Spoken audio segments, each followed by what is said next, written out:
গল্প একটি নির্জন প্রহর চাই। লেখনীতে মৌসুমী আক্তার। অন্তিম পর্ব। প্রথম সিজন। বাইরে বেরিয়ে দেখি কিচেনে আরিয়ান ভাই বিরিয়ানি নাড়াচাড়া করছে। আমাদের দুজনকে দেখে উনি মৃদু হেসে বললেন, তোমাদের বিরিয়ানি খাওয়া হলো। আমি তার কথা শুনে ড্যাব ড্যাব করে তাকিয়ে রইলাম। রোশান স্যার আমার দিকে তাকিয়ে আবার আরিয়ান ভাইয়ের দিকে তাকিয়ে বললেন, রান্না করছিস? রান্না না করলে হবে? তোমরা তো অন্য বিরিয়ানি খাচ্ছিলে ভেতরে। আমার তো আর বিরিয়ানি খাওয়ার সুযোগ নেই, তাই এই বিরিয়ানি রক্ষা করছি। আরিয়ান ভাইয়ের কথা শুনে আমি বেশ লজ্জা পেলাম। কি অসভ্য কথা! উনি আমাকে বললেন, সারাহ তুমি দেখো আমি আরয়ানের সাথে কথা বলি। আচ্ছা। উনারা দুজন সোফায় বসে গল্প করছেন। আমি বিরিয়ানি নামিয়ে রেখে চা করতে দিলাম। কান রয়েছে উনাদের কথা বার্তার দিকে। আরিয়ান ভাই বলছেন, আমার ফোন নাম্বার ব্লক লিস্টে রেখেছিস কেন রোশান? আর ফোন তুলিস না কেন? না হলে সারাহ বুঝে যেত।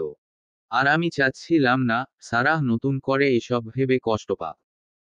আমি একটিবার সারার কাছে ক্ষমা চাওয়ার জন্য কথা বলতে চেয়েছিলাম। তুই দিলি না কেন? কি ভেবেছিলি আমি সারাহকে কেড়ে নেব বা নতুন করে সারাহকে পাওয়ার চেষ্টা করব? না, সে সব ব্যাপার না। আমি জানি সে সব ব্যাপারই। সারাহ কি এমন মেয়ে যে আমি চাইলেই আমার কাছে আবার চলে আসবে? ভয় পাচ্ছিলি তাই না রোশান? মিথ্যা বলবো না, পাচ্ছিলাম। আমি কোনোভাবে চাচ্ছিলাম না সারাহ তোর সাথে যোগাযোগ করুক। যদি পুরনো অনুভূতি জেগে ওঠে। অ্যাকচুয়ালি আমি সারাহকে ছাড়া ভীষণ অসহায়, আরিয়ান। আমি তোর সংসার ভাঙতাম না রোশান। কখনোই না। এমন ইচ্ছা আমার ছিল না। তবে সত্যি আজ অবাক হয়েছি। সারার চোখে আমি তোর জন্য যে ভালোবাসা আর ভয় দেখেছি তা আমার জন্য কোনোদিন দেখিনি। আমার জন্য ছিল জাস্ট ভালো লাগা।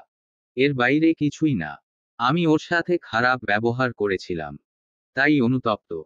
একটা বার ক্ষমা চাওয়ার জন্য কথা বলতে চাইছিলাম। বুঝলাম। তোর ডেইজি কোথায়? সব মেয়ে তো সারার মতো ভালোবাসে না ভাই। আমি ভুল করেছিলাম। আমাকে নিঃস্ব করে অন্য একজনের সাথে পালিয়ে গেল। আরিয়ান, আমরা হিসাবে অনেক ভুল করি অনেক সময়। সব শিক্ষিত মেয়েই যে ভালো হবে সেটা নয়, সব সুন্দরী মেয়ের যে চরিত্র খারাপ সেটা নয়, সব সুন্দরী মেয়েরা যে ছেলেদের মন নিয়ে খেলা করে সেটা নয়, সব কালো মেয়েই যে ভালো চরিত্রের হয় এটাও কিন্তু নয়। সব শ্রেণীর মানুষই দুনিয়াতে আছে। তবে আমাদের খুঁজে খুঁজে বেছে নিতে হবে জীবনের শ্রেয়সীকে। গায়ের রং, শিক্ষা, ধনী, গরিব এসব বিচার করে ভালোবাসা যাবে না। আজ আমি সেটা বুঝতে পারছি রোশান। আমি চা নিয়ে টি টেবিলে রাখলাম। আরিয়ান ভাইয়েরটা টেবিলে রেখে দিলাম আর উনারটা উনার হাতে দিলাম। আরিয়ান ভাই বোধহয় একটু অপমান বোধ করলেন। তবুও হাসলেন। হেসে বললেন, এখন তুমি চা বানাতে পারো সারা। আরিয়ান ভাইয়ের কথা শুনে আমি রোশান স্যারের দিকে তাকালাম। কেমন যেন অস্বস্তি ফিল হচ্ছে। রোশান স্যার বুঝতে পারলেন বিষয়টা। চায়ে চুমুক দিয়ে বললেন, ও এখন সব পারে। আরিয়ান ভাই কেমন যেন তীক্ষ্ণ দৃষ্টিতে তাকিয়ে আছেন আমার দিকে। তাকানোতে অন্য কিছু আছে। এভাবে আগে উনি আমার দিকে তাকাননি কখনো। আমি জায়গা পরিবর্তন করলাম। ডাইনিংয়ে খাবার এনে রাখছি। রোশান স্যারের ফোনে কল এসেছে, উনি ফোন নিয়ে বেকুনিতে গেলেন। এ সময় আরিয়ান ভাই বললেন, তুমি সাদা মূলা এটা জানতাম। বাট এত অপূর্ব সৌন্দর্য আমার চোখ কেন খেয়াল করলো না, সারা? এসব বলার মানে কি এখন, আরিয়ান ভাই? আমার কথা শুনলে কি রাগ হচ্ছে তোমার? সেটা আপনার বুঝে নেওয়া উচিত, রাগ হচ্ছে না কি ভালো লাগছে। আই অ্যাম সরি সারা। সেদিন আমি ভুল করেছিলাম, তোমাকে কষ্ট দিয়েছিলাম। ভাগ্যিস দিয়েছিলেন। না হলে এই চমৎকার মানুষকে কোথায় পেতাম? কারো পৌষ মাস, কারো সর্বনাশ। আমি কোনো কথা বললাম না। আরিয়ান ভাইয়ের কথার ইঙ্গিত বুঝলাম। আরিয়ান ভাই আবারও বললেন, তোমাকে নিজেই আমার লাইফ থেকে সরিয়ে দিয়েছিলাম অথচ নিজেই তোমাকে না পাওয়ার যন্ত্রণায় ছটফট করেছি। কি অদ্ভুত না? নিয়তি এমনই। তবে তোমাকে মুখ ফুটে চাওয়ার অধিকার নেই। চাইবো না। এসব শুনতেও ভালো লাগছে না আমার। সেদিন আরিয়ান ভাই খাওয়া শেষ করে উনার সাথে গল্প করে চলে গেলেন। অনেক চেষ্টা করেছিলেন আমার সাথে কথা বলার। আমি কোনো কথাই বলিনি। কেন জানি না, রুচিতে আসেনি। পৃথিবীর কোনো পুরুষের সাথেই কথা বলতে আর ভালো লাগে না আমার। একমাত্র উনি ছাড়া আমার মনে প্রশান্তি জাগে না। প্রায় বছর ঘুরে এসেছে। ছোঁয়ার একটা ইয়ার গ্যাপ গিয়েছে। আমরা ফাইনাল ইয়ারে উঠে গিয়েছি। অনেক কিছুই সময়ের সাথে সাথে বদলে গিয়েছে। শ্বশুরকে অনেক বুঝিয়ে শান্ত করা হয়েছে। শাশুড়ি এখন অনেক চেঞ্জ হয়ে গিয়েছেন। শ্বশুর শাশুড়ি আর দাদু এখন আগের বাড়িতেই আছেন। রোশান স্যার একটা মেয়েকে ঠিক করে দিয়েছেন শাশুড়ির কাজে সাহায্য করার জন্য। যদিও আমাদের সাথে থাকতে বলেছি, কিন্তু উনারা বলেছেন 2-4 বছর পর থেকে আমাদের সাথে থাকবেন। আমাদের একান্তে সময় কাটাতে দেওয়ার জন্য আমাদের সাথে এসে থাকছেন না। রোজ বৃহস্পতিবার বাড়িতে যাই আর শনিবার রাতে ফিরে আসি। শাশুড়ি মা প্রায়শই তরির কাছে ফোন দেন এখন। তরি কথা বলে না। ফোনটা রিসিভ করে রোহানের কাছে ধরিয়ে দেয়। তরি এখন আর আগের মতো নেই। অনেক চেঞ্জ হয়েছে। এখন আর দেখে বোঝা যায় না যে এটা সেই গ্রামের মেয়ে। আল্লাহ চাইলে সবই সম্ভব হয়। কারো সাহায্য তরি খুব অল্প সময়ে ব্যবসায় অনেক এগিয়ে গিয়েছে। কেউ আড়ালে থেকে ওকে সাহায্য করছে। আর আমি জানি এটা মৃন্ম ছাড়া কেউ না। তরিকে সুন্দর জীবন দিতে মৃন্ম প্রথম কয়েকবার ওর আম্মুর থেকে অনলাইন বিজনেসের নামে টাকা নিয়ে সব গহনা কিনে নিয়েছে। ওর বাবাকে বলেছে সব বিক্রি হয়েছে। মৃন্ম অনলাইন বিভিন্ন পেজে তরির গহনা নিয়ে পোস্ট দিয়েছে ফেক আইডি দিয়ে। বিভিন্ন দোকানে দিয়েছে, নিজেদের দোকানে রেখেছে, অনলাইন বিভিন্ন মাধ্যমে যেভাবেই হোক তরির গহনা বিক্রি করে দিয়েছে। তবে জিনিস সুন্দর হলে, আল্লাহ সহায় হলে তাকে আর পেছনে ফিরে তাকানো লাগে না। তরির গহনা সত্যি নজর কাড়ার মতো। যে দেখেছে সুলভ মূল্য পেয়ে গিয়েছে। খুব অল্প দিনে তরি বিজনেসে অনেক এগিয়ে গিয়েছে। এখন দুজন মেয়েকে রেখেছে সাহায্যর জন্য। তরির গহনা একটা ব্র্যান্ড হয়ে গিয়েছে। এত পরিমাণ অর্ডার থাকে ওর নিজস্ব একটা শপের দরকার। কিন্তু তরি যখন জেনেছে এত কিছুর পিছে মৃন্ময়ের হাত। তরির মৃন্ময়ের প্রতি কোনো অনুভূতি জেগেছে কিনা কেউ জানে না, তবে সিদ্ধান্ত নিয়েছে সে সারা জীবন মৃন্ময়দের দোকানেই গহনা দিবে। তরির জন্য এখন মৃন্ময়ের দোকানে ব্যবসায় অনেক উন্নতি হচ্ছে। এইসব কারণেই মৃন্ময়ের বাবার তরির প্রতি আলাদা একটা টান কাজ করে। তরিকে অন্য চোখে দেখে এখন। উনার কাছে তরি এখন ভীষণ প্রিয়। কথায় আছে, আল্লাহ যখন দেন এত কিছু দেন বান্দা নিয়ে পারে না। আজ তরিকে দেখেও তাই মনে হয়। মৃন্ময়ের মতো ছেলের ভালোবাসা, ওর পারিবারিক ভালোবাসা, নিজের ব্যবসায় প্রচুর লাভ, সব মিলিয়ে তরির জীবন অন্য একটা জায়গায় গিয়ে পৌঁছিয়েছে। শুধু মৃন্ময়কে অ্যাকসেপ্ট করলেই জীবনে পূর্ণতা আসত। এই তো কিছু দিন আগে তরি দাঁড়িয়েছিল রাস্তার পাশে। মৃন্ম ওখান দিয়েই যাচ্ছিল। তরির দিকে বড় একটা রজনীগন্ধার মালা ছুঁড়ে মেরে বলল, এই যে মায়াবিনী শাড়ি পরেছেন, খোপা করেছেন। অথচ খোপায় ফুল নেই। ফুল ছাড়া খোপা বড় বেমানান। তরি মালাটা ধরে ড্যাব ড্যাব করে তাকিয়ে বলল, এটা আপনার বউকে দিন, যান। বউকেই তো দিলাম। আমি আপনার বউ কবে থেকে হলাম? অনেক আগেই মনে মনে বিয়ে করে নিয়েছি আমি। এক সন্তানের মা আমি, ভুলে যান কেন? আমিও একটা মাত্র প্রেমিকের প্রেমিক, তোমাকেও সেটা বুঝতে হবে। আমারও একটাই মন, তোমাকে সেটা বুঝতে হবে। আমার বোঝার দরকার নেই। আমাকে নিয়ে যা ভাবছেন তা কখনোই পূরণ হবে না। তাই বিয়ে করে নিন। তুমি আমার না হলে আমি ইহকালে যেমন তোমার পিছে ছুটছি, পরকালেও ছুটব। কাক ডাকা ভোরে ঘুম থেকে উঠেই ওয়াশরুমে গেলাম গোসলের জন্য। কেননা আজ সারাদিন বাইরে বিজি থাকা লাগবে।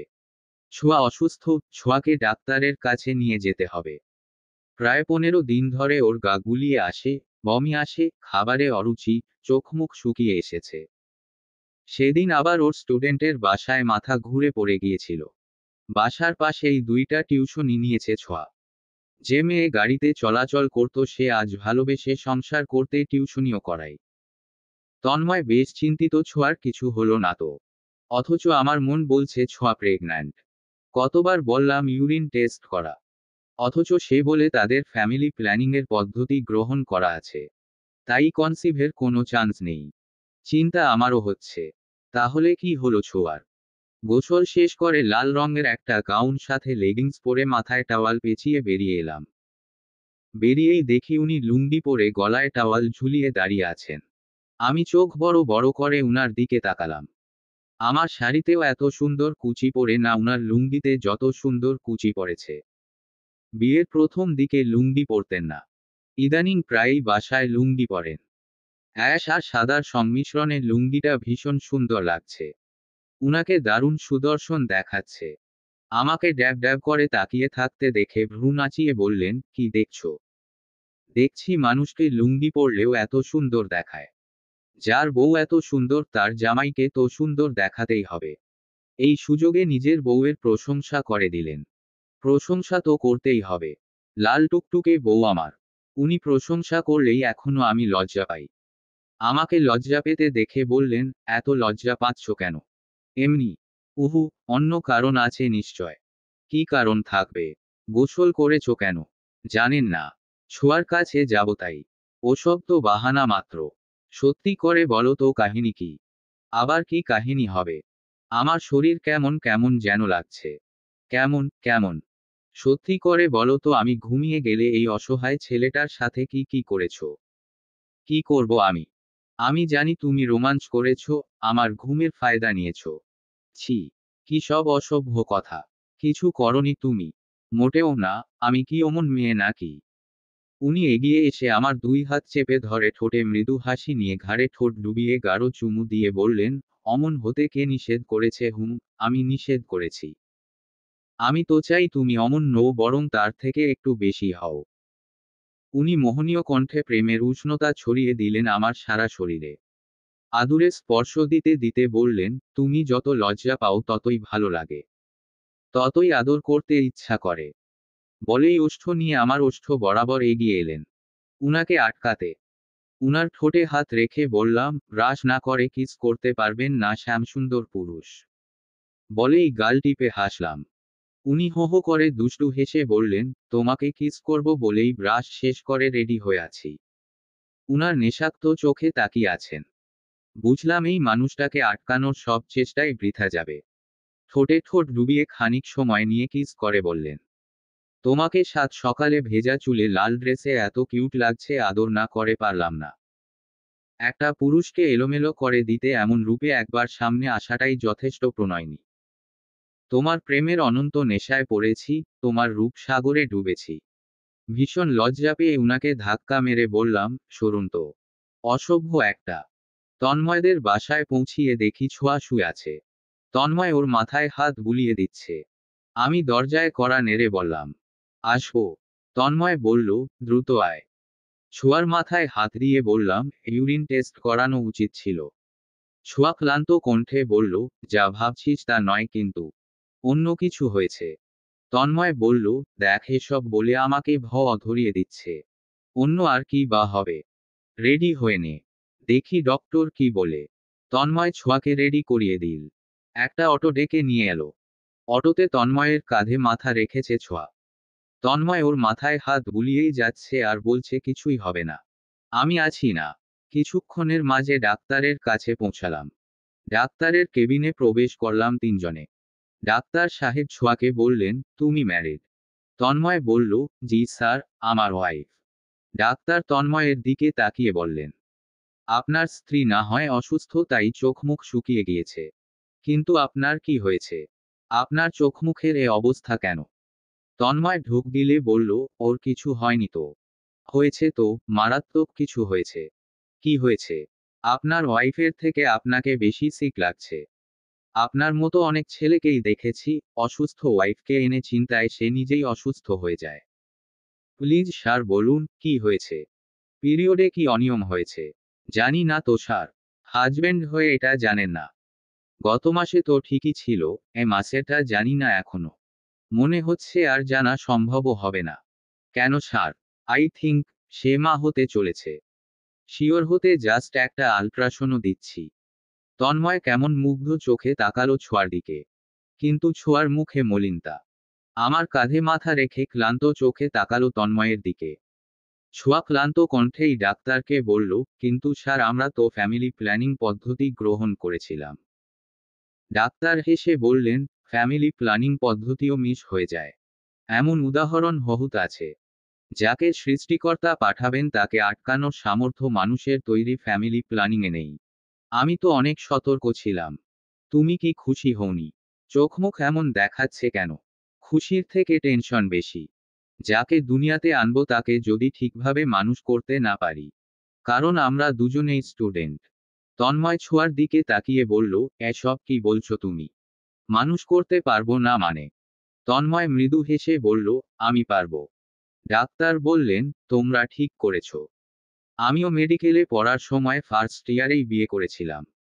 মেডিকেল শেষ করতে করতে দুইটা বাচ্চার বাবা হয়ে গেছিলাম। মাঝে মাঝে ফিনান্সিয়াল সমস্যা হতো, তবুও ভালো লাগতো। ছোঁয়ার মুখের মলিনতা কমছে না, অথচ তন্ময়কে অনেক এক্সাইটেড লাগছে। তন্ময়ের চোখমুখ জুড়ে একরাশ খুশি বিদ্যমান। ছেলে মানুষ বাবা হওয়ার খবর শুনলে এত খুশি হয় তন্ময়কে না দেখলে বুঝতাম না। এই বেকার জীবনে নিজেদেরই চলে না, সেখানে আরেকটি বাচ্চা দুশ্চিন্তার বিষয়। অথচ তন্ময়কে আজ পৃথিবীর শ্রেষ্ঠ সুখী পুরুষ বলে মনে হচ্ছে। ছোঁয়ার আল্ট্রাসোনও চলছে।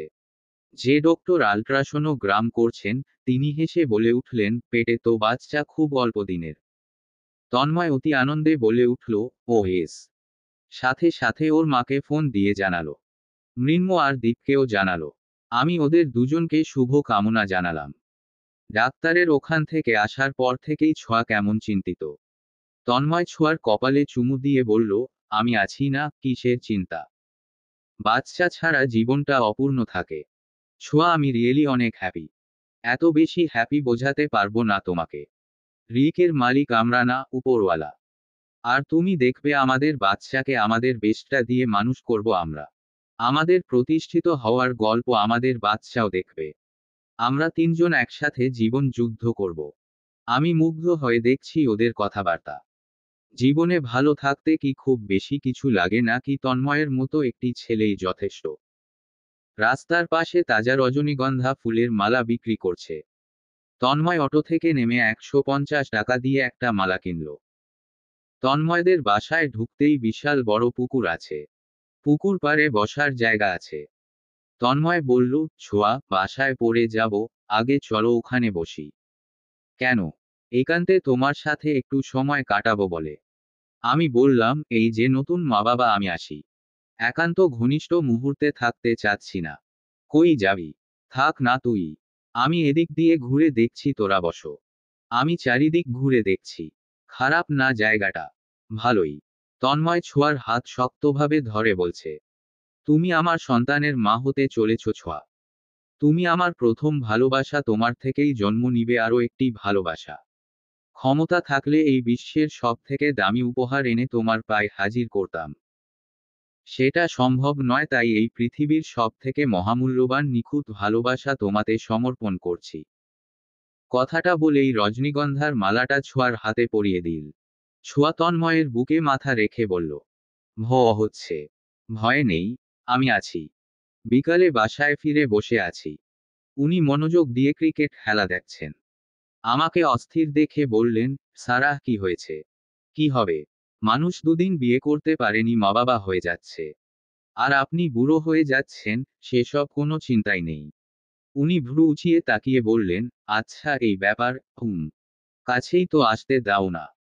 বাচ্চা কি আকাশ থেকে পড়বে? একদম মিথ্যা বলবেন না, বুঝেছেন? এত রেগে যাচ্ছ কেন? আমি চাচ্ছি আপনি বাবা হন। আপনার বাবা হওয়া উচিত। আচ্ছা হব, এদিকে এসো তো, কাছে আসো তুমি। কি বলবেন? বলুন। একটা গান শোনাও তো। বাংলাদেশ জিতে যাচ্ছে, এই আনন্দে একটা গান শুনতে চাই। মাঝে মাঝে আমার মাথায় প্রচুর দুষ্টুমি চাপে। দুষ্টুমি চাপলে সেটা প্রয়োগ না করলে ভালো লাগে না। গালভরা হেসে দিয়ে বললাম, ওগো প্রিয়, গান নয়, আমি আপনাকে কবিতা শোনাতে চাই। কবিতা? আচ্ছা শোনাও। আমি হিরো আলমের একটি কবিতা ঠিক তার স্টাইলে বলা শুরু করলাম। আমিই যেন পাপ। প্রথমবারে আমার দরজায় করা নাড়ে মায়ের নামে সাপ। উনি অদ্ভুতভাবে আমার দিকে তাকালেন। বেচারা কি শুনতে চেয়েছিল? আর আমি কি শোনালাম? নাইস ইওর কবিতা। 4 মাস পর ভর দুপুরে তরি দাঁড়িয়ে আছে মেইন রাস্তায়। রাস্তার ওপাশে রোহানের জন্য আইসক্রিম কিনতে যাবে। রাস্তায় প্রচণ্ড জ্যাম। অনেক সময় দাঁড়িয়ে থেকে অধৈর্য হয়ে পড়েছে। এইদিকে মৃন্ময় বারবার ফোন দিচ্ছে, আর তরি কেটে দিচ্ছে। ইদানিং তরিও ভীষণ কষ্ট পাচ্ছে। এই যে মৃন্ময়কে এতবার উপেক্ষা করার পরেও মৃন্ময় তার পিছু ছাড়ছে না। তরির জীবনে এগিয়ে যাওয়ার পেছনে মৃন্ময়ের অবদান তরি কখনো অস্বীকার করতে পারবে না। তাছাড়া মৃন্ময়ের ভালোবাসাও উপেক্ষা করতে পারছে না। ইদানিং তরির প্রায় সময়ই মৃন্ময়ের কথা ভেবে ভালো লাগে, মনের মাঝে অন্যরকম প্রশান্তি কাজ করে। মৃন্ময় প্রায়শই তার জানালার পাশে এসে দাঁড়িয়ে থাকে। রোজ একটা করে রজনীগন্ধার মালা ছুঁড়ে মারে। তরির সকল চাওয়া পাওয়া মৃন্ময় তরির অজান্তেই পূর্ণ করে থাকে। তরি এসব বুঝেও মৃন্ময়ের সাথে জোড়াতে চাচ্ছে না। কেননা মৃন্ময়ের মা বাবা বা আত্মীয়রা সহজেই মেনে নিবে না। মানুষ অনেক কটূক্তি করবে। সমাজে একটা বাচ্চা সহ ডিভোর্সি মেয়েকে বিয়ে করলে সে ছেলেকে অনেক কথা শুনতে হয়। তরি চাচ্ছে না মৃন্ময় সেই সব বাজে পরিস্থিতিতে পড়ুক। মৃন্ময় জীবনে অনেক ভালো কিছু ডিজার্ভ করে, অনেক ভালো কিছু। তরি তার অভিশপ্ত জীবনটাকে মৃন্ময়ের মতো ভালো ছেলেকে ব্যবহার করে নিজের জীবন আলোকিত করতে চাচ্ছে না। কিন্তু মন বড় বেপরোয়া। ইদানিং তরি নিজেকে কন্ট্রোলও করতে পারছে না। হুটহাট মৃন্ময়ের কথা মনে পড়ছে, মৃন্ময় সামনে এলেই তার ভালো লাগে। গতরাতে মৃন্ময় অনেক রিকোয়েস্ট করেছে তরি যেন তাকে একটা শার্ট কিনে দেয়। তরির হাতের একটা কিছু সে গায়ে জোড়াতে চায়। তাহলে নাকি মনে হবে তরি তার সাথে আছে। কি ভেবে তরির মনে হলো সে মৃন্ময়ের জন্য একটা শার্ট কিনবে এবং নিজ হাতে দিবে। এসব ভেবে তরির একটু লজ্জা করছে। তরি কয়েকটা দোকান ঘুরে ঘুরে মৃন্ময়ের জন্য আকাশী রঙের একটা শার্ট কিনল। শার্টটা আজ নিজ হাতে দিবে। মনে মনে দারুণ খুশি লাগছে তরির। খুশি মনে রাস্তা ক্রস করতে গিয়ে হঠাৎ গাড়ি আসায় ধাক্কা লেগে গেল তরির। হাতে থাকা জিনিসপত্র সব ছড়িয়ে ছিটিয়ে মাটিতে পড়ে গেল। অ্যাক্সিডেন্টে রক্তাক্ত হয়ে মাটিতে পড়ে আছে তরি। সাথে সাথেই মানুষজন সেখানে এগিয়ে এলো। তরিকে দ্রুত হসপিটালে নেওয়া হয়েছে। কিন্তু তরির ফ্যামিলির লোকজনদের কাউকে খুঁজে পাওয়া যাচ্ছে না। তখন কেউ একজন ওর ফোনটা বের করে। ফোনের লোক থাকায় কারো সাথে কেউ যোগাযোগ করতে পারল না। ফোনের ওয়ালপেপারে একটা বাচ্চা ছেলের ছবি শুধু। তরির তখন অবস্থা অনেক খারাপ। রত দিতে হবে সেই মুহূর্তেই তরির ফোনে মৃন্ময়ের কল এলো। হসপিটাল থেকে কেউ একজন ফোন রিসিভ করে বলল, আপনি যেই হন না কেন দ্রুত হসপিটালে আসুন। যাকে ফোন দিয়েছেন তার অবস্থা ভালো নয়। মৃন্ময় 10 মিনিটের মাঝে ছুটে এলো হসপিটালে। এসে তরির এমন অবস্থা দেখে দিশেহারা হয়ে পড়ল। একটা ছেলে মানুষ তবুও হাউমাউ করে কান্না জুড়ে দিয়েছে। তরির হাত ধরে বারবার মায়াবিনী বলে বলে ডাকছে। হসপিটালের সকলের ধারণা মৃন্ময় তরির স্বামী। নিজের স্বামী ছাড়া কেউ এইভাবে ভেঙে পড়ে না। তরির তখন হালকা জ্ঞান আছে। মৃন্ময় তরির হাত শক্ত করে ধরে বলল, আমি তোমাকে আর চাইব না, তবুও তুমি বেঁচে থাকো। তুমি আমার না হও তবুও নিজেকে এই বলে সান্ত্বনা দিব, দুজনে একসাথে নেই তবুও আমাদের আকাশটা তো এক। আমরা এক আকাশের নিচেই আছি। তুমি আমার না হও তবুও বেঁচে থাকো, সুস্থ থাকো। এতদিন এই ভেবে নিজেকে সান্ত্বনা দিতাম পৃথিবীর কোথাও না কোথাও তুমি আছো, একদিন দেখা হবেই। তুমি আছো এটাই আমার শান্তির কারণ। কোথাও আছো, কার সাথে আছো এটা ভেবে ক্ষোভ প্রকাশ করিনি। তোমার কিছু হলে আমি মারা যাব মায়াবিনী। তরি মৃন্ময়ের হাতটা চেপে ধরে বলল, আপনি খুব ভালো। আমি আপনার যোগ্য নই। আমাকে ক্ষমা করে দিন। অনেক ভাগ্য করে আপনার ভালোবাসা পেয়েছিলাম। এই নিষ্ঠুর পৃথিবী আমাদের এক হতে দেয়নি, আমাদের দুজনের পৃথিবী আলাদা করে দিয়েছে। কি এমন ক্ষতি হতো জীবনের শুরুটা আপনার সাথে হলে? কিন্তু হলো না। আমি আপনার ভাগ্যে নেই। আমার ভাগ্যে লেখা ছিল দুঃখ, কষ্ট, যন্ত্রণা। একটু ভালোবাসা পাওয়ার জন্য বিষণ্ণতায় জর্জরিত হয়েছি বহুবার। অথচ এই পৃথিবীতে আমার জন্য এক সমুদ্র ভালোবাসা নিয়ে কেউ অপেক্ষা করছিল, আমি সেটা জানতেও পারিনি।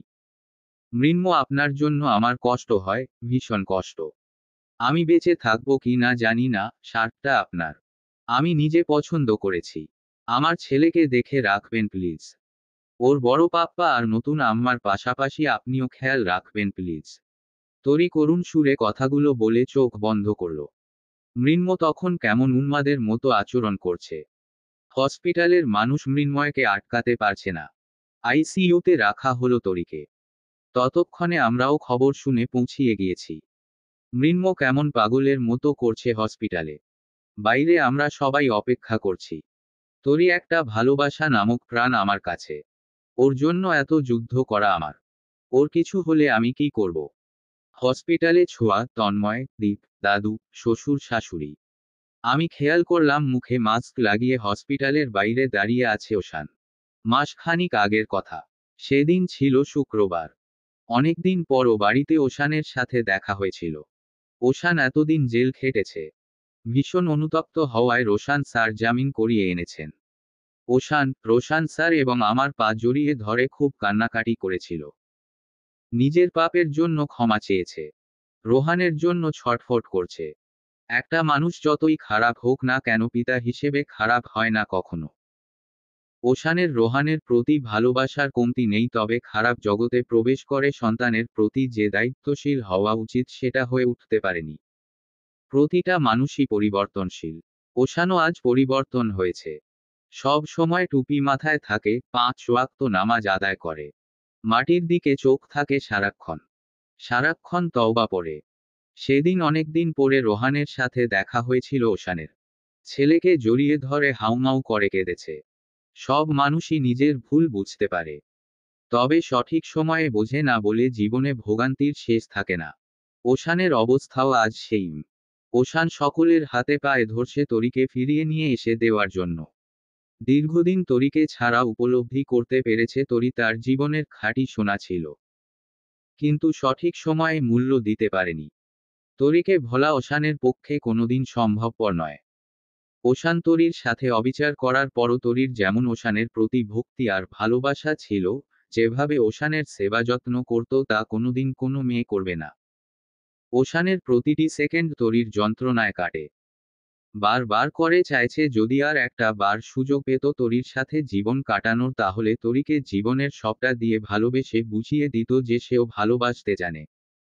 কিন্তু সবকিছু জীবনে দুবার পাওয়া যায় না। থাকতে মূল্য দিতে হয়, না হলে আফসোসের শেষ থাকে না। ওশান অনেকভাবে তরির সাথে যোগাযোগ করতে চেয়েছে কিন্তু তরি করেনি। তরির জীবনের একটা বাজে চ্যাপ্টার ছিল ওশান। তরি ভুলেও আর ওই ক্লোজ চ্যাপ্টার ওপেন করবে না, আমি জানি। আমি ওশানের কাছে এগিয়ে গেলাম। ওশান সাহস পাচ্ছে না ভেতরে আসার। কেননা এখানে কেউ এলাও করবে না ওশানকে। আমি ওশানের কাছে গিয়ে বললাম, কেন এসেছো ওশান এখানে? ওশান দুচোখ দিয়ে পানি ছেড়ে বলল, প্লিজ সারাহ, কাউকে বলো না। আমি একটা বার ওর মুখটা দেখতে চাই। তুমি ভুলে গিয়েছো কিভাবে ওর হাত ধরে বাড়ি থেকে বের করে দিয়েছিলে? জীবন থেকে কি ওই বিষাক্ত চ্যাপ্টার কোন ভাবে মোছা যাবে সারাহ? তোমার কাছে তো অনেক কিছুর সমাধান আছে সারাহ, পারবে না আমার জীবনের সমাধান করতে? ওশান, তোমাকে অনেক বুঝিয়েছিলাম, তুমি বোঝোনি। আর যাই হোক, এখান থেকে চলে যাও। সারাহ, আমি ভেতরে ভেতরে যে মানসিক শাস্তি পাচ্ছি তা মৃত্যু যন্ত্রণার থেকেও বেশি। এভাবে বেঁচে থাকা যায় না। আমার তরিকে চাই সারাহ। জানতাম একদিন তোমার এমন হবে। কিন্তু আজ আর কিছুই করার নেই। তুমি চাইলেও সেটা সম্ভব নয়। কারণ এটা শরীয়ত কর্তৃক সমর্থিত নয়। ও ভালো আছে তো, ওর কিছু হবে না তো? যে মেয়ে জীবনে এত যুদ্ধ সামলিয়েছে, নিশ্চয়ই আল্লাহ তাকে ভালো রাখবেন। ওশানের ওখান থেকে এসে করিডোরে বসলাম। রোশান স্যার রোহানের হাত ধরে দাঁড়িয়ে আছেন। সবাই একটাই অপেক্ষায় আছে, তরি ভালো হবে তো? তরির দেওয়া শার্ট হাতে নিয়ে মৃন্ময় বসে আছে হসপিটালে। কেমন ছন্নছাড়া উন্মাদ লাগছে দেখতে।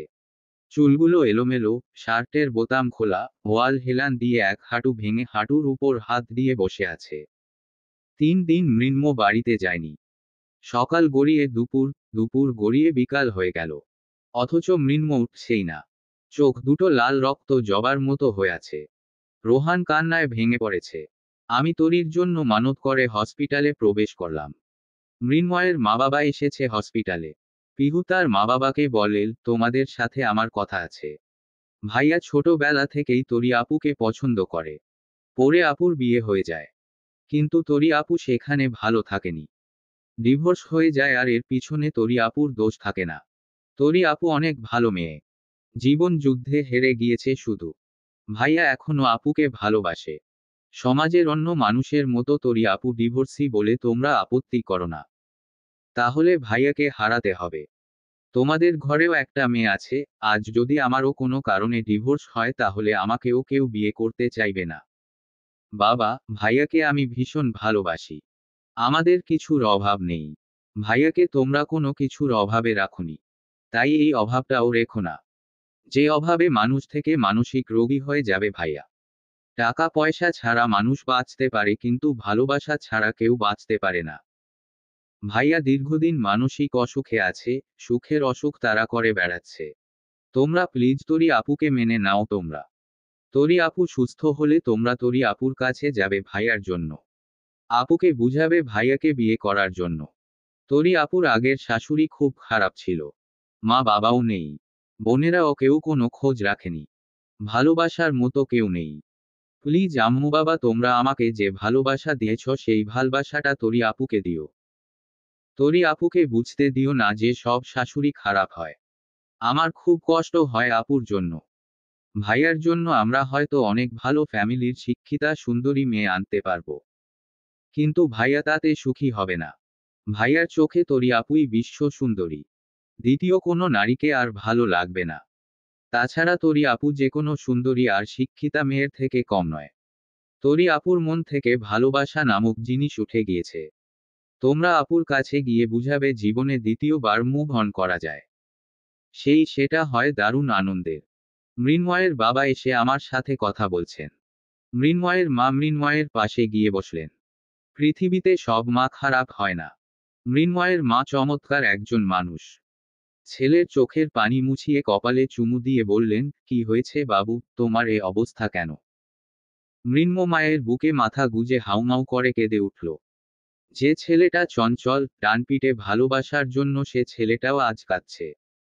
মৃন্ময় কাঁদতে কাঁদতে বলল, আম্মু তোমার পরে আমি যাকে ভালোবেসেছি সেই মেয়েটা মৃত্যুর সাথে পাঞ্জা লড়ছে। আমি ওকে ভীষণ ভালোবাসি। ওর এই খারাপ অবস্থা একদমই নিতে পারছি না। নিঃশ্বাস আটকে আসছে আমার। আমাকে এতদিন কেন বলনি বাবু? আমি আমার বৌমাকে আমার বাড়ি নিয়ে যেতাম। কেন শুধু শুধু কষ্ট পেয়েছ? সন্ধ্যার পরে তরির জ্ঞান ফিরে এসেছে। আইসিইউ থেকে বের করা হয়েছে। তরি রোহানের নাম ধরে ডাকছে। আইসিইউ থেকে বের করে বেডে শিফট করানো হয়েছে। রোহান তরির গলা জড়িয়ে ধরে কাঁদছে। ছেলেকে অজস্র চুমু দিয়ে ভরিয়ে দিল তরি। ছেলে ছাড়া আর কেউ নেই তরির যার জন্য মানসিক শান্তি আসে। সবাই তরির সাথে কথা বলছে। মৃন্ময় অবাক চোখে তাকিয়ে আছে সবার ভিড়ে। রোশান স্যার বললেন, তরি এতটা বেখেয়ালি তুমি কিভাবে হলে? আমরা সবাই চিন্তায় ছিলাম। আমার জীবনের কয়েকটা চাওয়ার মাঝে একটা চাওয়া ছিল তোমার সুস্থতা। তরির কপালে চুমু দিয়ে বললাম, বেবি আই লাভ ইউ। তরি মৃদু হাসল। আমি রোশান স্যারকে ফাঁকায় ডেকে নিয়ে বললাম, একটা কথা আছে। কি কথা? মানুষের ভিড় থেকে ফাঁকায় আনলে বিশেষ কোনো সংবাদ আছে? হ্যাঁ। কি? মৃন্ময়কে কেমন লাগে? ভালো। আমি তরির বিয়ে দিতে চাই মৃন্ময়ের সাথে। আমিও এই 3 দিন দেখলাম মৃন্ময়ের পাগলামো। দেখুন, মানুষেরটা দেখে শিখুন। মানুষ আপনার মতো না। আমি কেমন? আপনি সারা রাত বাইরে থাকে। ঘরে বউ আছে কেয়ারি করেন না। কেন বাইরে থাকি জানতে পারবা? কি জানবো? সময় হোক। কবে হবে সময়? তোমার এমবিএ শেষ হলে? সে তো এখনো অনেক বছর। কথায় অনেক বছর? তুমি তো বিবিএ ফাইনাল ইয়ারে। কয়েক মাস পর এই ফাইনাল পরীক্ষা। মোটামুটি 2 বছর ধরতে পারি। আমাদের চতুর্থ বিবাহবার্ষিকীতে দেব। মানে কি? হ্যাঁ। আমি বুড়ি হয়ে গেলে দিবেন? এমন কি জিনিস যে এত বছর লাগবে? বুড়ি হবে কেন? বিয়ের 2 বছর কেটে গিয়েছে, আর মাত্র কিছুদিন। এই 2 বছর ভাবতে ভাবতে পাগল হয়ে যাব। একে একে সবাই কথা বলা শেষ করে বেড ফাঁকা করল। নার্স তরিকে বলল, আপনার হাজবেন্ড আপনাকে অনেক ভালোবাসে। যেভাবে ছুটাছুটি আর কান্নাকাটি করেছে এমন মানুষ পাওয়া ভাগ্যের ব্যাপার। তরি ছলছল চোখে মৃন্ময়ের দিকে তাকিয়ে মৃন্ময়কে ডাকল। মৃন্ময় বলল, কেমন আছো এখন? কেমন লাগছে? ভালো লাগছে না। সব ঠিক হয়ে যাবে। সব কিভাবে ঠিক হবে, যদি আপনি এমন করেন?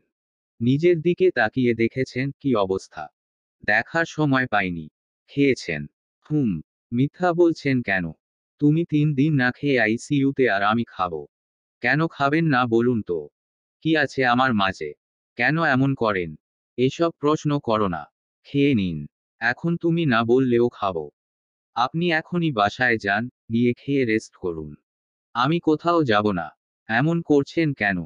যতদিন না আমার আম্মুর বৌমা হবে ততদিন এমন করব। আবার এসব কথা? এইসব কথা। মৃন্ময়ের মা বাবা তরির কাছে এসে বললেন, মা কেমন লাগছে এখন? জি, ভালো। তোমাকে আর এইবার ছাড়ছি না। আমার ছেলের জন্য তোমাকে নিয়েই যাব এইবার। কেউ আটকাতে পারবে না। শ্বশুর আর বৌমা দুজনে মিলে ব্যবসা করবে। আমি আর আমার ছেলে বসে বসে শুধু খাবো। আন্টি এসব কি বলছেন? ঠিকই বলছি, আর কোনো বাহানা নয় মা। আমার একটা মাত্র ছেলে। তাকে আমরা সুখী দেখতে চাই। সাথে তোমাকেও সুখী দেখতে চাই, বুঝলে? তরি মৃন্ময়ের দিকে তাকিয়ে মৃদু হাসল। ভেতর থেকে হয়তো সিগন্যালটা এবার পেয়েই গেল। এভাবে কেটে গেল আরো কিছুদিন। তরি এখন সুস্থ। সবার সবকিছুই যেন সুন্দরভাবে চলছে, কোথাও কোনো ঝামেলা নেই। আমাদের ফাইনাল ইয়ারের পরীক্ষার ডেট দিয়ে দিয়েছে। তবে ছোঁয়ার শারীরিক অবস্থা এখন ভালো নেই। হাই প্রেশার হয়েছে। প্রায়ই খিঁচুনি হচ্ছে। বাচ্চার মুভমেন্ট বন্ধ হয়ে যাচ্ছে। ওশান ইদানিং রেগুলার তরির বাসার আশেপাশে ঘুরঘুর করে। কিন্তু তরি দেখেও না দেখার ভান করে এড়িয়ে যায়। মন থেকে কেউ একবার উঠে গেলে তার জন্য অনুভূতি কাজ করে না। তরির বিষয়টাও আজ সেরকম। ওশানের শত চেষ্টা বিফলে যাচ্ছে। তরির সমস্ত অনুভূতি জুড়ে আজ মৃন্ম। কিন্তু এখনো সেটা অপ্রকাশিত। বোধহয় একটু লাজুক প্রকৃতির জন্য কিছুই প্রকাশ করতে পারছে না। এরই মাঝে ছোঁয়ার হঠাৎ পেইন শুরু হয়েছে। এখন তো লেবার পেইন ওঠার কথা নয়। হঠাৎ করে খিঁচুনি শুরু হয়ে পেইন উঠে গেল। তন্ময় দ্রুত হসপিটালে নিয়ে গেল ছোঁয়াকে। খবর পেয়ে সেখানে আমরা সবাই ছুটে গেলাম। ছোঁয়ার স্যালাইন চলছে। মা বাচ্চা উভয় বাঁচবে কি না সন্দেহ। ডাক্তার এই মুহূর্তে কিছুই বলতে পারছে না, আর প্রচুর টাকারও প্রয়োজন। তন্ময় ছোঁয়াকে বাঁচাতে নিজের কিডনি দিতেও দুবার ভাবছে না। প্রয়োজনে সে কিডনি বিক্রি করে ছোঁয়ার চিকিৎসা করবে, তাও ছোঁয়াকে সুস্থ চাইছে।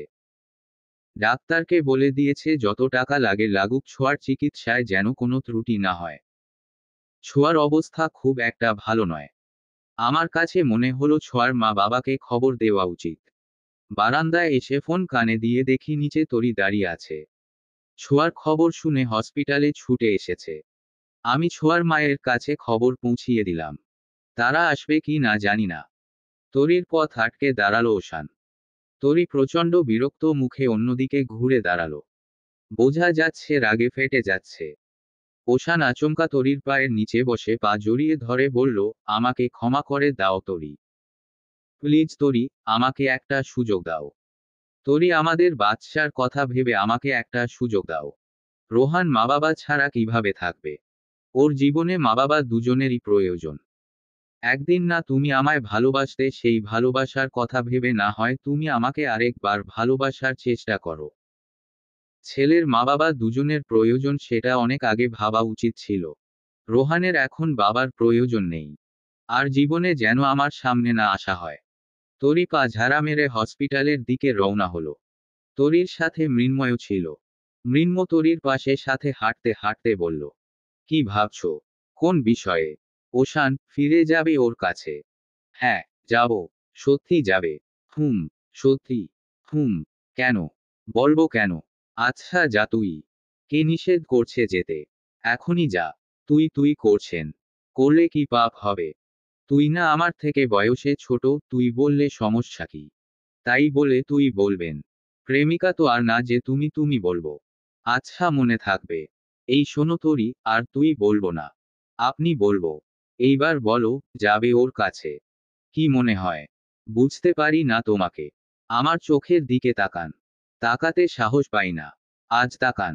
তাকিয়েই আছি, তাও কিছু বুঝছি না। সব কথা সব সময় মুখে বলা যায় না। নারীর চোখের ভাষা না বুঝলে পুরুষ তুমি ব্যর্থ, ভীষণ ব্যর্থ। কিসের পুরুষ মানুষ তুমি? আমি যা ভাবছি, তুমি কি তাই বোঝালে? আপনি কি ভাবছেন বুঝবো কিভাবে? You accept me. তবুও বোঝে না গাধা। আবার এত বছর একটা মেয়ের পিছে ঘুরছে। কিছুক্ষণের মাঝে একটা কালো প্রাইভেট কারে ছোঁয়ার মা বাবা এসে হাজির হলো। মানুষ দুইটা কাঁদতে কাঁদতে ভেতরে প্রবেশ করলো। দীর্ঘদিন পর আজ তারা একমাত্র মেয়ের মুখ দেখবে। ছোঁয়ার মা বাবাকে দেখে বেশ ভালো লাগলো। তন্ময় ছোঁয়ার হাত ধরে বসেছিল। ছোঁয়ার মা বাবাকে দেখে হাত ছেড়ে দিল। ছোঁয়া ভাবতেই পারেনি ওর মা বাবা আসবে। কিছু মুহূর্ত থাকে ভীষণ আদুরে, ভীষণ ভালোবাসাময়। দীর্ঘদিনের রাগ অভিমান ভুলে একমাত্র মেয়েকে বুকে জড়িয়ে নিল ছোঁয়ার মা বাবা। ছোঁয়া যেন অর্ধেক সুস্থ হয়ে গেল মা বাবাকে পেয়ে। মা বাবা আর মেয়ের অনেক ইমোশনাল মুহূর্ত কাটল। সন্তানের অসুস্থতায় কি কোনো মা বাবা রাগ অভিমান করে থাকতে পারে? ছোঁয়া সেই তখন থেকে বাবার বুকে মাথা গুজে ফুপিয়ে কেঁদে যাচ্ছে। এ যেন দীর্ঘদিনের আকুলতা মা বাবাকে কাছে না পাওয়ার।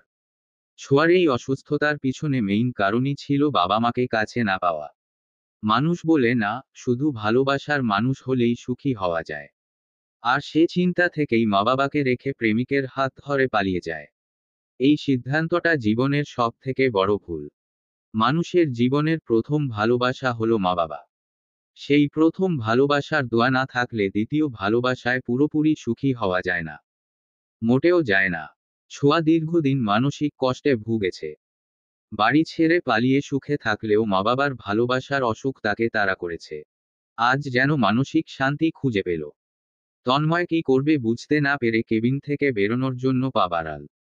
ছোঁয়ার বাবা হাত টেনে ধরে বললেন, তন্ময় কোথায় যাচ্ছ বাবা? তন্ময়ের মাথাটা নিচু। অপরাধী কণ্ঠে বলল, আমাকে ক্ষমা করে দিন। অনেক কষ্ট দিয়েছি আপনাদের। আচ্ছা বাইরে চলো, জামাই শ্বশুর মিলে চা খাই। আমার নাতি নাতনি আসবে, এর চেয়ে আনন্দের কি আর কিছু আছে? তন্ময় যেন ভীষণ অবাক হলো। যদিও ছোঁয়ার বাবার সাথে তন্ময়ের আগেও কথা হয়েছে, চেনা জানা আছে। তন্ময় ভয় ভয় ছোঁয়ার বাবার সাথে বাইরে গেল। তন্ময় আবার বলল, আঙ্কেল আমাকে ক্ষমা করে দিন। কিসের জন্য ক্ষমা করব? আপনাদের কষ্ট দেওয়ার জন্য। কিসের কষ্ট? তুমি আরো আমাদের শান্তি দিয়েছ। তোমার প্রতি তো রাগ ছিল না। রাগ ছিল এক অমানুষের প্রতি। আজ আর সেসব বলবো না। তবে তোমার সাথে ছোঁয়া ছিল, এটা অনেকটা নিশ্চিন্ত করেছে আমাদের। রাগ ছিল না। কিভাবে রাগ থাকবে? এত কিছুর পরেও তুমি আমার মেয়েকে গ্রহণ করে আগলে রেখেছ, এটার জন্য তোমাকে কি বলবো জানি না। আমি পরে সব জেনেছি। আসলে মেয়েটা বড্ড বোকা। একবার পারতো না বাবার সাথে সব শেয়ার করতে, তাহলে কি এত কিছু পোহাতে হতো? বোকা মেয়েদের কপালে এমনই হয়। আঙ্কেল আমি অনেকবার ক্ষমা চাওয়ার জন্য ফোন দিয়ে দিয়ে কেটে দিয়েছি। আবার আঙ্কেল বাবা ডাকো আমাকে। আমার তো ছেলে নেই। তুমি আর ছোঁয়াই আমার সব। আসলে আঙ্কেল আমি যে সিচুয়েশনে বিয়েটা করেছিলাম সেটা ছাড়া ছোঁয়াকে বাঁচানো সম্ভব হতো না। তবুও নিজের কাছে অপরাধী আমি। আমার ব্যক্তিগত সাজেশন, এটা কোনো মেয়েরই উচিত নয় মা বাবার এত ভালোবাসা উপেক্ষা করে একটা ছেলের হাত ধরে পালিয়ে যাওয়া। এটা বাবার হৃদয় ছিদ্র হয়, তীব্র ব্যথা হয়, যন্ত্রণা হয়। আপনার এই যন্ত্রণা আমি প্রতি মুহূর্তে অনুভব করেছি। তন্ময়, পৃথিবীর সব ছেলে তোমার মতো নয়। আমার মেয়েকে আমার থেকে তুমি বেশি ভালোবাসো। তা না হলে আমি যেখানে এত কিছুর পরে আশ্রয় দিইনি সেখানে তুমি আমার মেয়ের দায়িত্ব নিয়েছ। আপনার থেকে বেশি ভালো আমি কোনোদিনই বাঁচতে পারবো না। ছোঁয়ার বাবা তন্ময়ের মায়ের সাথে সালাম বিনিময় করে বিনয়ের সাথে কথা বললেন। দুটো পরিবারের মুখেই হাসি ফুটল। ছোঁয়ার প্রেশার কমেছে, সিজারের জন্য ওটিতে নেওয়া হলো। ঘণ্টা খানিক পরে ডাক্তার ফুটফুটে একটা মেয়ে শিশু এনে তন্ময়ের কোলে তুলে দিল। তন্ময় ছোঁয়ার বাবার কোলে তুলে দিল। একে একে সবাই কোলে নিলে আমিও কোলে নিলাম। রোশান স্যারের দিকে তাকিয়ে বললাম, আপনার কি ইচ্ছা হয় না এমন একটা আদুরে বাবুর বাবা হতে? এমবিএটা শেষ হোক তোমার। আমাদের বেবি হবে কোনো এক নির্জন প্রহরের ভালোবাসায়। আমি আর ফ্যামিলি প্ল্যানিং করব না, বুঝেছেন? আমার একটা বেবি চাই। আল্লাহ দিলে হবে। ছোঁয়ার বেবি হওয়ার 10 দিন পরে ছোঁয়ার বাবা বিশাল বড় একটা অনুষ্ঠান করলেন। তন্ময়কে শ্রেষ্ঠ জামাই বলে সবার সাথে পরিচয় করিয়ে দিলেন। চোখের সামনে যেন একটা সুন্দর সুখী পরিবার দেখতে পেলাম। এতদিনের কষ্ট তাদের এবারই সার্থক হলো। আজ মৃন্ময় আর তরির বিয়ে। মৃন্ময়ের বহু প্রতীক্ষার প্রত্যাশিত দিনটি আজ। এই দিনটার জন্য মৃন্ময় দীর্ঘদিন অপেক্ষা করেছে। দীর্ঘ প্রতীক্ষার প্রত্যাশিত ফল যে কত বেশি মধুর তা মৃন্ময়ের হাসি মুখ দেখেই বোঝা যাচ্ছে। যশোরের সব থেকে দামি কমিউনিটি সেন্টার ভাড়া করা হয়েছে। স্টেজে রানীর মতো সাজে বসে আছে তরি। গর্জিয়াস সাজে তরিকে যেন চেনাই যাচ্ছে না। মেয়েটা তো এত হাসি খুশি ডিজার্ভ করে, শুধু সঠিক মানুষের অভাবে সেটা দেরিতে পেয়েছে।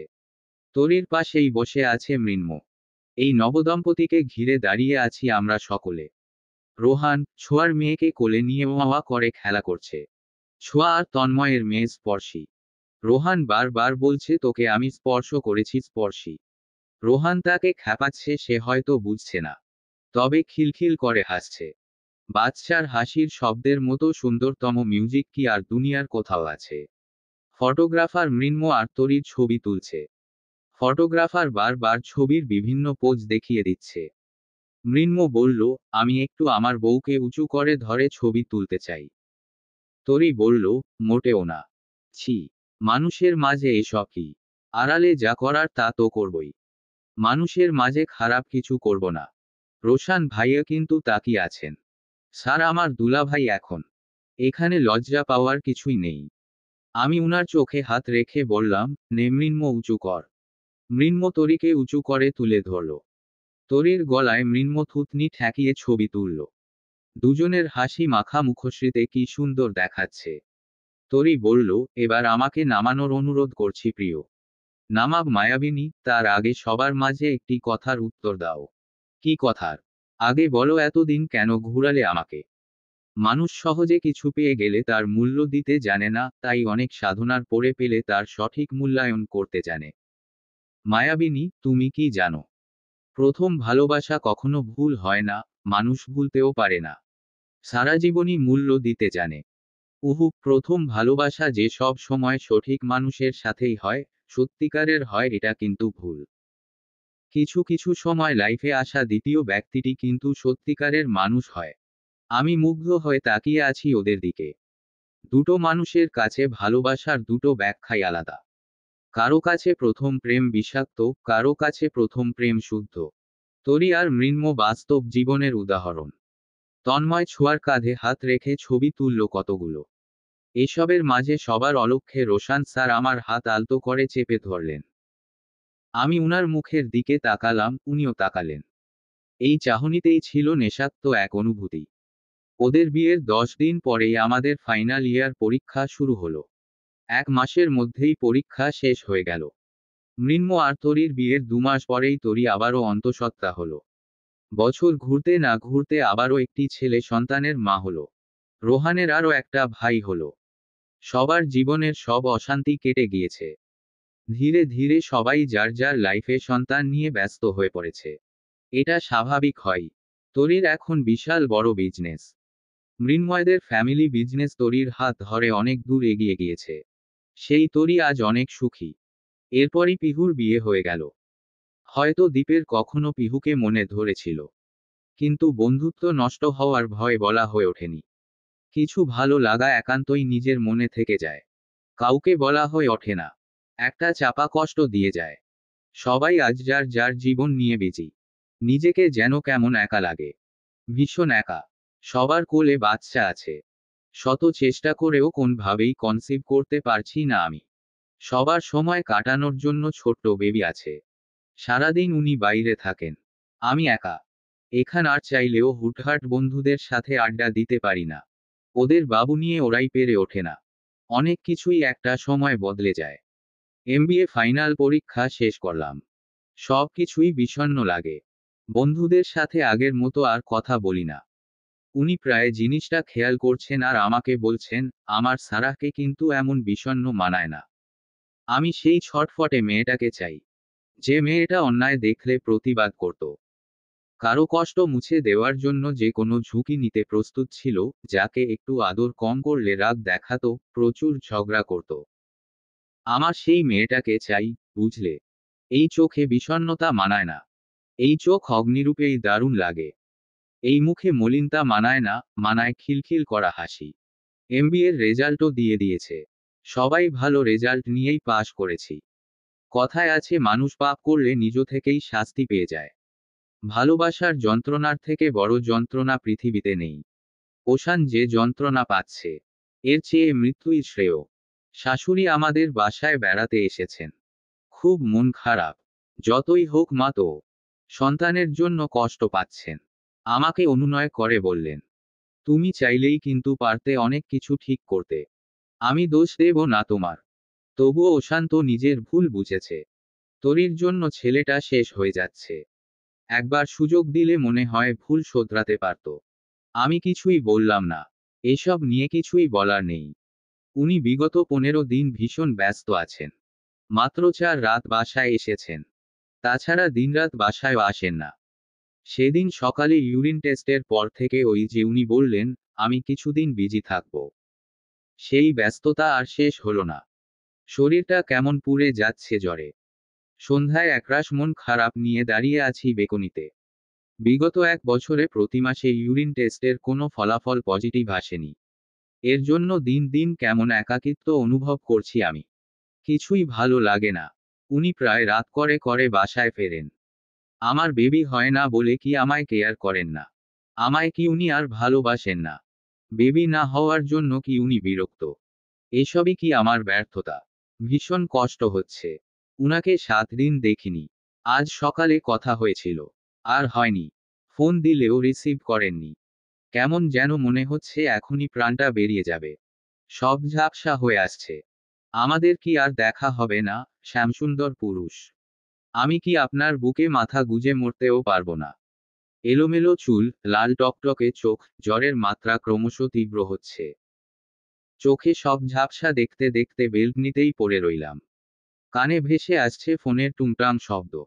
কিন্তু চোখ খোলার মতো শক্তি পাচ্ছি না। প্রায় 2 ঘন্টা ধরে ফোন বেজে চলেছে। আমি প্রায় অচেতন হয়েই পড়ে আছি। এরই মাঝে হঠাৎ দুটো পুরুষালী হাত আমাকে পাজা কোলে তুলে নিয়ে বিছানায় শুইয়ে দিয়ে গালে আর কপালে হাত স্পর্শ করে আমাকে ডাকলো। সারাহ, এই সারাহ, ঘুমিয়ে গিয়েছো? অফো, এত জ্বর তোমার? শ্যামসুন্দর পুরুষ ছাড়া এত ব্যাকুল হয়ে কে আমাকে ডাকবে? তার কণ্ঠ কানে স্পষ্ট ভেসে আসছে। তবুও চোখ খোলার বিন্দুমাত্র শক্তি পেলাম না। মানুষটা বারবার আমার গলা, কপাল, গালে হাত স্পর্শ করছে আর কেমন অস্থির হয়ে উঠছে। এত অবহেলার পরে এত অস্থিরতা কেন শ্যামসুন্দর পুরুষ? আমার জন্য আপনার এখনো কষ্ট হয়? একবার তো ফিরেও তাকান না আপনি। এসব ভাবতে ভাবতে হঠাৎ উনার ঠান্ডা শীতল ওষ্ঠের স্পর্শ কপালে নেমে এলো। ক্রমাগত সেই স্পর্শ পেয়েই যাচ্ছি। উনার এই স্পর্শ আমাকে শক্তি যোগাল। ভালোবাসার পাওয়ার এত বেশি হয়। আমার সব অসুস্থতা যেন নিমিষেই কমে গেল। শরীরের দুর্বলতা থেকে গেলেও মনের দুর্বলতা যেন কেটে গেল। মনের শক্তিই বড় শক্তি। মন সুস্থ থাকলে সবই সুস্থ থাকে। আমার এই অসুখের কারণ তার অবহেলা।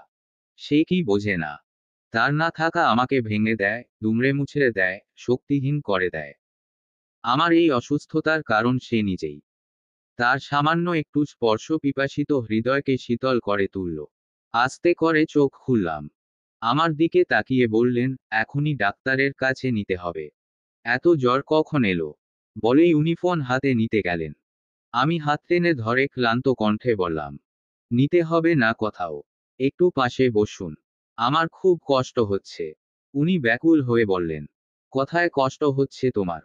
বলেই কপালে হাত ছোঁয়ালেন। শরীরে নয়, হৃদয়ের ঠিক সেইখানে, যেখানে রোশান সিদ্দিকী নামক হার্টবিটের বসবাস। যেখানে আমি আছি সেখানে তো কষ্ট হবার কথা নয়। তাও তো হচ্ছে, তীব্র কষ্ট। কেন দিচ্ছেন আমাকে কষ্ট? তাহলে কি কষ্টের কারণ আমি, সারাহ? হ্যাঁ আপনি। আমার সুখ যেমন আপনি, দুঃখ আপনি। আমি কষ্ট দিয়েছি তোমাকে। হ্যাঁ, হ্যাঁ দিয়েছেন। আমাকে অবহেলা করেন আপনি, কষ্ট দেন। আমার যে বেবি হয় না এই জন্য আপনি আমাকে অবহেলা করেন। এটা কি আমার দোষ? তোমার বেবি হয় না মানে? এসবকে বলে তোমাকে, আর আমি তোমাকে অবহেলা করি? লাস্ট 15 দিন আপনি ঠিকভাবে বাসায় আসেননি কেন? আমার ফোন ধরেননি ঠিকভাবে। আমার কত কষ্ট হয়েছে জানেন? আমি মনে হয় মরে যাব।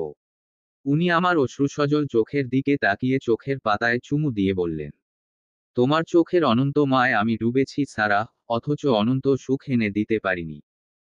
কেন যেন মনে হয় আমি ব্যর্থ, ভীষণ ব্যর্থ। আমি তোমাকে বোঝাতে পারিনি তুমি আমার কি। তোমাকে আমি কত বেশি ভালোবাসি যদি বোঝাতে পারতাম। তোমার কি এত কষ্ট হতো? এই যে বেবি হয় না সেজন্য কেন তুমি তোমাকে দায়ী করছো? তুমি কি বোঝো না একটা বেবি আমাদের ভালোবাসায় বাধা হতে পারে না? আমার কাছে তুমি মানেই সব পূর্ণতা, আমার কাছে তুমি মানেই সব। অথচ তোমাকে বোঝাতে আমি ব্যর্থ। সেই ব্যর্থতাকে সফলতায় পরিণত করার সময় এসেছে। কেন যেন তোমাকে দেখে মনে হয় তুমি ক্লান্ত, ভীষণ ক্লান্ত। সেই শুরু থেকে তুমি পরিশ্রম করে যাচ্ছ, কারো না কারো জন্য সব সময় ব্যস্ত থেকেছ। সেই সাথে আমিও থেকেছি। কখনো দুজন দুজনকে সেইভাবে সময় দিতে পারিনি। আমিও খুব ক্লান্ত। কেন জানি না এখন আর মানুষের কোলাহল ভালো লাগে না। নিরিবিলি থাকতে ইচ্ছা করে। একান্তে তোমার সাথে সময় কাটাতে ইচ্ছা করে কোনো এক নির্জনে। যে নির্জনে আমাদের প্রহর নামবে ভালোবাসা হয়। প্রতিটা প্রহরে কোনো দ্বিধা ছাড়াই তোমাকে ভালোবাসতে পারবো। আমার আর টাকা পয়সা লাগবে না। যতটুকু আছে এনাফ। সব ছেড়ে ছুড়ে চলে যাব আমাদের স্বপ্নের শহরে। যাবে আমার সাথে কোনো এক নির্জন প্রহরে, যেখানে থাকবে আমাদের ছোট্ট একটা ঘর, সুন্দর একটা পদ্মফোটা জলাশয়, একটা লালরঙা কৃষ্ণচূড়া গাছ, 12 মাসে শিউলিতলা ফুলে ফুলে বিছিয়ে থাকবে। তুমি খিলখিল করে হাসবে সেখানে। তোমার হাসিতে মুগ্ধ হয় প্রকৃতি, মুগ্ধ হবে। সত্যি আমি বড্ড ক্লান্ত, ভীষণ ক্লান্ত। এই কোলাহলের শহর ছেড়ে আমাকে নিয়ে যাবেন। একটা দিন, একটা প্রহর অন্তত নিরিবিলি আপনার বুকে মাথা রেখে বাঁচতে চাই। উনি আরও একটু শক্ত করে আমাকে জড়িয়ে ধরে বললেন, হ্যাপি 4th ম্যারিজ অ্যানিভার্সারি মাই লাভ। আজ সেই সারপ্রাইজ দেওয়ার দিন, যে সারপ্রাইজের জন্য এতদিন বিজি ছিলাম। আর তুমি ভেবেছ আমি অবহেলা করছি। ডাক্তার দেখিয়ে উনি আমাকে নিয়ে একটা রিকশায় উঠলেন। জ্বরে শরীর পুড়ে যাচ্ছে। জোরসর হয়ে উনার বুকে মাথা গুজে রইলাম। চাঁদনি রাত, হিম বাতাস, নিরিবিলি রাস্তায় চলেছে রিকশা। জ্বরে অচেতন করে নিয়ে আসছে। রিকশাটা গিয়ে থামলো শহর থেকে অনেকটা দূরে, যেখানে কোনো লোকালয় নেই। মাঠের মাঝে এক টুকরো জমিতে লালনীল আলো জ্বলছে। রিকশাটা থামতেই সেদিকে আমার চোখ গেল। আমার পরনে সাদা জরজেট একটা শাড়ি। আসার সময় উনি পরিয়ে নিয়ে এসেছেন। উনি আমাকে ধরে হাঁটছেন। গোলাপের পাপড়িতে বিছানো একটা সরু রাস্তা। আস্তে করে পা ফেলছি আমি। রাস্তার দুপাশ বেলুন আর ফুল দিয়ে সজ্জিত। সামনেই একটা ছনার টালির দোতলা ঘর। ঘরটা এত সুন্দর করে আলোক সজ্জায় সজ্জিত। কথায় যেন হারিয়ে গেল সব অসুখ। পাশে সুন্দর একটি জলাশয়। সেখানে ঝিনুকে মোমবাতি ভাসছে হরেক রকমের। লাল পদ্ম ফুটে রয়েছে। পদ্ম পাতায় মোমবাতি। জলাশয়ে বিভিন্ন রঙের রঙিন মাছ। জলাশয়ের পারে লালরঙা কৃষ্ণচূড়া গাছ, ঘরের চালে বড় শিউলি গাছ। আমার চোখচোরা যেন সার্থক হলো। আমি কতটা মুগ্ধ হয়েছি তা হয়তো এই সুন্দর এক টুকরো জমির সৌন্দর্য বর্ণনা করে প্রকাশ করতে পারবো না। আমার ঠোঁটে হাসি দেখে বললেন, ভালো লাগছে। অনেক বেশি। একটু জলাশয়ে পা ভেজাক। উহু, আজ নয়, অন্য একদিন। তোমার জ্বর। আপনি আছেন না, আমার মেডিসিন। আমার কিচ্ছু হবে না। বেশিক্ষণ না কিন্তু। আচ্ছা। উনার সাথে জলাশয়ের পানিতে পা ভেজালাম। চাঁদটাও জলাশয়ের মাঝ বরাবর এখন। জলাশয়ে পা ভিজিয়ে উনার কাঁধে মাথা রেখে যেন পৃথিবীর শ্রেষ্ঠ সুখ অনুভব করছি। হঠাৎ চোখ গেল ঘরের সামনে। সেখানে লেখা আছে একটি নির্জন প্রহর চাই। নামটা এত সুন্দর দেখেই চোখমুখ আনন্দ চকচক করে উঠল। নামটা একটু বেশি সুন্দর না? আমরা তো এমন কিছুই চাচ্ছিলাম। একটা নির্জন প্রহর চাচ্ছিলাম, যেখানে দুজনে একান্তে সময় কাটাতে পারবো। আস্তে করে ডাকলাম উনাকে, শ্যামসুন্দর পুরুষ। হুম। এসব কবে করলেন? 3 বছর ধরে। এতদিন লাগলো সামান্য এইটুকু কাজ করতে। গাছ বড় হতে সময় লেগেছে। আর আমি কোনো মিস্ত্রি দিয়ে এ কাজ করাইনি। আপনি কি ঘরামি যে একটা ঘর বাঁধলেন? হা হা। এটা তো এই পাথরের ঘর না। তবে একজন ছনের ঘর করা মিস্ত্রির সাহায্য নিয়েছিলাম। তার সাথে নিজ হাতে ঘর বেঁধেছি। খুব যত্ন করে করেছি। এজন্য ব্যস্ত ছিলেন। জি ম্যাডাম। আমাকে বলেননি কেন? বললে কি আর সারপ্রাইজ হতো? এত ভালোবাসেন কিভাবে? সেটা বলতে মানা। আমিও আপনাকে ভীষণ ভালোবাসি জানেন। জানি, বাট এই শ্যামবর্ণ মানুষকে এত ভালোবাসা হয় কেন? আপনার এই শ্যামলা শ্যামলা বরণী ভালোবাসার কারণ। হঠাৎ তীব্র জ্বর এলো। কাঁপুনি দিচ্ছে খুব। উনাকে শক্তভাবে জড়িয়ে ধরলাম। উনি কোলে তুলে ঘরের ভেতরে নিয়ে গেলেন। বিছানায় শুয়ে গায়ে কম্বল টেনে দিলেন। তবুও ঠান্ডা যাচ্ছে না। উনি আমার হাতের তালু ঘষে গরম করার চেষ্টা করছেন। প্রচণ্ড জ্বরের ঘোরে উনার উষ্ণ ছোঁয়ায় উনাকে আলিঙ্গন করলাম। উনিও মাদকের নেশার মতো আসক্ত হয়ে আমাকে কাছে টেনে নিলেন। আদর আর ভালোবাসার ছোঁয়ার ছন্দে আনন্দে একটি নির্জন প্রহর সাক্ষী হলো আরও একটি মধুচন্দ্রিমার রাত। 2 মাস পরে নিজের ভেতরে নতুন কিছু আবিষ্কার করলাম। নিজের শারীরিক অনেক পরিবর্তন। তবে কি মন যা বলছে তাই। খুশি মনে ড্রেসিং টেবিলের সামনে বসে সাজতেন শুরু করলাম। বাইরে ঝুমঝুম করে বৃষ্টি হচ্ছে। উনি বৃষ্টিতে ভিজে আধভেজা অবস্থায় গায়ের শার্ট থেকে পানি ঝাড়তে ঝাড়তে আমার দিকে তাকালেন। আমাকে দেখেই ভুবন ভোলানোর হাসি দিলেন। এই হাসতেই তো আমি সব ভুলে যাই। আমার পেছনে দাঁড়িয়ে ঘাড়ে থুতনি ঠেকিয়ে হাত দুটো কোমরে নামিয়ে আনলেন। উন্মুক্ত কোমরে উনার হাতের স্পর্শ আমাকে কাঁপিয়ে তুলল। আজও উনার স্পর্শ আমাকে লজ্জা দেয়, ভীষণ লজ্জা।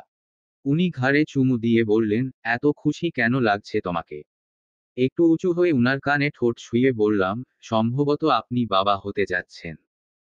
মানুষটা যেন পুরোপুরি থমকে গেল। কতক্ষণ যে আমাকে জড়িয়ে ধরে রইল তার ঠিক নেই। 2 বছর কেটে গিয়েছে। আমাদের টুইন বেবি আরশারশির জন্মদিন। যেদিন আমাদের জীবনের সব থেকে বেশি হাসি খুশি কোনো দিন থাকে, সেদিন নির্জন প্রহরে গিয়ে সেলিব্রেট করি। আজ ওদের জন্মদিন ওখানেই পালিত হচ্ছে। তন্ময় আজ বিসিএস ক্যাডার, কাস্টম অফিসার হয়েছে। ছোঁয়ার সাথে অনেক ভালো আছে। তরি মৃন্ম আজ অনেক সুখে আছে।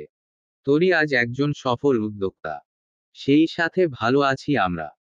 আমার মা বাবা, আপু, দাদু, উনার দাদু, শাশুড়ি শ্বশুর, তরি মৃন্ম, ছোয়াতন্ম, দীপ সবাই উপস্থিত আছে। আজ অনেক দিন পর সবাই এক জায়গায়। অনেক দিন পর সেই পুরনো আড্ডায় জমে উঠল। রোশান স্যারের নিজ হাতে তৈরি নির্জন প্রহর। এক ফ্রেমে বন্দি হলাম আমরা। হাজারো স্মৃতি নিয়ে একটা অ্যালবাম তৈরি করলাম। সত্যি বলতে জীবনে যদি উনি না আসতেন তাহলে এত সুখ আর শান্তি পেতাম না। জীবন কত সুন্দর উপলব্ধি করতে পারতাম না। উনার জন্যই জীবনে এত সুখ। একজন শ্যামসুন্দর পুরুষ কতটা ভালোবাসতে পারে তা আমি ছাড়া কেউ জানে না। এমন একজন শ্যামসুন্দর পুরুষ সবার জীবনেই আসুক। এভাবেই একটা মেয়ের জীবন আলোকিত করুক। সমাপ্ত। গল্প, একটি নির্জন প্রহর চাই। লেখনীতে, মৌসুমী আক্তার। অন্তিম পর্ব।